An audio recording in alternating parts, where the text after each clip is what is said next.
விழுப்புரம் மாவட்டம் திருக்கோவிலூர் அருகே உள்ள குவாரியில் மணல் அள்ள 15 நாட்களாக காத்து கிடப்பதாக லாரி ஓட்டுநர்கள் தெரிவித்துள்ளனர். இது தொடர்பாக எமது செய்தியாளர் கோபிநாத் தரும் கூடுதல் தகவல்களை கேட்கலாம். கோபிநாத், சொல்லுங்க, திருக்கோவிலூர் அரசு குவாரியிலிருந்து மணல் அள்ளுவதற்கு தற்போது காலதாமதம் ஏற்படுவதற்கான காரணம் என்ன? தமிழக அரசு அறிவிச்ச 9 இடங்கள்ல மணல் குவாரி நடத்தப்படும் அறிவிச்சிருந்தாங்க. இதுல பாத்தீங்கன்னா தற்சமயம் மணல் குவாரி அரசு சார்பில் இயக்கப்படுவது திருச்சி மற்றும் விழுப்புரம் பக்கத்தில் இருக்கிற திருக்கோவிலூர் இருக்கிற கிராமத்தில் கீழ்த்தொண்டூர் கிராமத்தில் மட்டும் தான் மணல் குவாரி நடந்துட்டு இருக்கு. இங்கே விழுப்புரம் பகுதியிலிருந்து பார்த்தீங்கன்னா சென்னை சுற்றுவட்டார பகுதியிலிருந்து அனைத்து லாரிகளும் விழுப்புரத்துல தான் மணல் எடுத்துட்டு போறாங்க.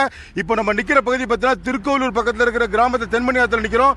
இந்த இடத்துல பார்த்தீங்கன்னா 15 நாட்களுக்கு மேலாக இங்க லாரி ஓட்டுநர்கள் அவங்க குடி தண்ணீர் சாப்பாடு கிடைக்காம கடுமையான சிரமத்துக்காக இருக்காங்க. அதாவது பார்த்தீங்கன்னா விழுப்புரம் பக்கத்தில் இருக்கிற ஒரு யார்ட்ல வந்து அவங்களுக்கு டோக்கன் வழங்கப்படுகிறது.